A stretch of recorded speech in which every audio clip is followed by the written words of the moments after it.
This channel does not promote any violent, harmful, or illegal activities. All content provided by this channel is meant for an educational purpose only.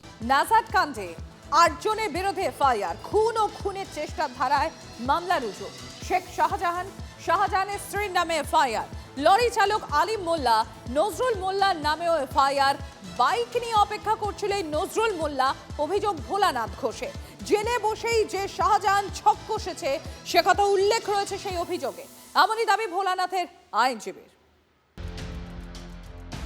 Sheikh শাহজাহানের বিরুদ্ধে মামলার সাক্ষীর গাড়িতে ধাক্কার একদিন পরেও বেপাত্তা অভিযুক্ত লরির চালক আলিম মোল্লা। শাহজাহান ঘনিষ্ঠের খোঁজে সিসি ক্যামেরার ফুটেজে নজর পুলিশের। দুর্ঘটনাস্থলের কাছের একটি পেট্রোল পাম্পে সিসি ফুটেজে দেখা যাচ্ছে বুধবার সকাল 9টা বেজে 2 মিনিটে পেট্রোল পাম্প পার করে সাক্ষী ভোলানাথ ঘোষের গাড়ি।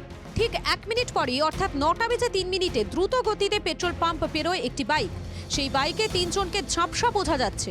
এর 400 মিটার পরেই ভোলানাথ ঘোষের গাড়িতে ধাক্কা মারে একটি ট্রাক। শাহজাহান মামলার অন্যতম সাক্ষী ভোলানাথ ঘোষ অল্পের জন্য প্রাণে রক্ষা পেলে মৃত্যু হয় গাড়ির চালক এবং ভোলানাথ ঘোষের ছেলে। সামনের সমস্ত অংশটা মূলত রাইট সাইড ড্রাইভার পোর্শন সম্পূর্ণভাবে ভেঙে চুরে গিয়েছে। ট্রাকটি এরকম জায়গায় ধাক্কা মারে। চালকের আসনে এখানে যে এয়ারব্যাগ, সেই এয়ারব্যাগটি খুলেছিল, কিন্তু এয়ারব্যাগ খোলার পরেও সেই এয়ারব্যাগ আবার ফেটে যায়। পাশেই ভোলানাথ ঘোষ বসেছিলেন, দেখা যাচ্ছে তার এয়ারব্যাগটি খুলেছিল, কিন্তু তার এয়ারব্যাগ ইম্প্যাক্টে, দুর্ঘটনার ইম্প্যাক্টে এয়ারব্যাগটি ফেটে যায়নি, অর্থাৎ সেই এয়ারব্যাগের জোরে তিনি রক্ষা পেয়েছেন, তেমনটাও কিন্তু মত ফরেন্সিক বিশেষজ্ঞদের। প্রত্যক্ষদর্শীদের দাবি, গাড়িতে ধাক্কার পর পেছন থেকে আসা একটি বাইকে চেপে পালায় শেখ শাহজাহানের অত্যন্ত ঘনিষ্ঠ ট্রাক চালক আলিম, আর সেই বাইকে অপেক্ষা করছিলেন নজরুল মোল্লা। সিসি ফুটেজে দেখা বাইক কি সেই বাইক? এই ঘটনায় এবারে থানায় অভিযোগ দায়ের করলেন ভোলানাথ ঘোষ। শেখ শাহজাহানের স্ত্রী তসলিমা বিবি, লরির চালক আলিম মোল্লা, বাইক চালক নজরুল মোল্লা, গফফর শেখ, সাবির আলী, আবুল কাহার মোল্লা, ছয়রাফ মীর, এই 8 জনের নামে দায়ের করা হয়েছে এফআইআর। খুনের চেষ্টা সহ একাধিক ধারায় মামলা রুজু হয়েছে। শাহজাহান কি জেল থেকেই আতঙ্কের সাম্রাজ্য চালাচ্ছে? একদম। আপনি কি সিবিআই ইডি কে বেশ কিছু তথ্য দিয়েছিলেন ওর বিরুদ্ধে? সেই জন্য তো নোটিশ করে ডেকেছে, না গেলে তো আমাকে অ্যারেস্ট করে নিত। যেটুকু জানি সেটুকু দিয়েছি। কেন, কি জন্য, কেন? কারণ ওর সঙ্গে তো ব্যবসা জড়িত আমি। আচ্ছা, ওর খবরটা বলুন কি হয়েছে।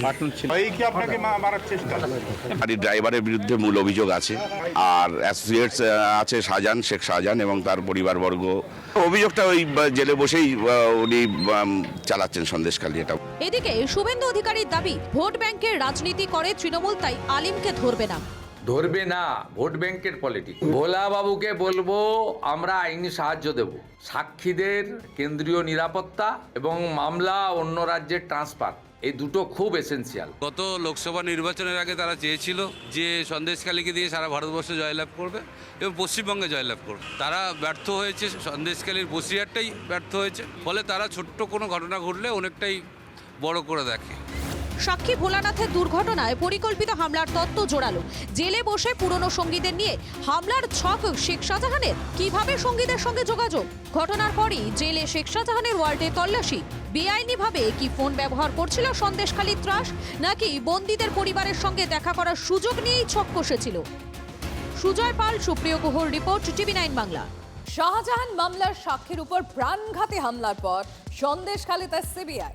সন্দেশখালী ভাঙ্গিপাড়ায় 3 সিবিআই অফিসার।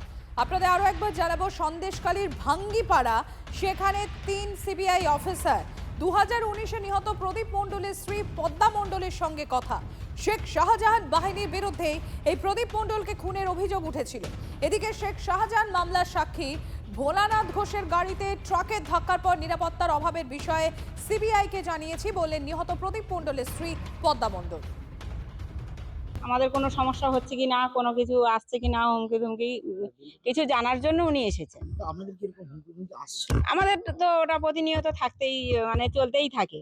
এই যে হঠাৎই এসেছে আজকের দিনটা ওনারা এসেছেন, মানে আপনারা জানতেন আজকে আসবে? না, কালকের ঘটনার পরিপ্রেক্ষিতে কালকের ঘটনার পরিপ্রেক্ষিতেই ওনারা আজকে এসেছেন।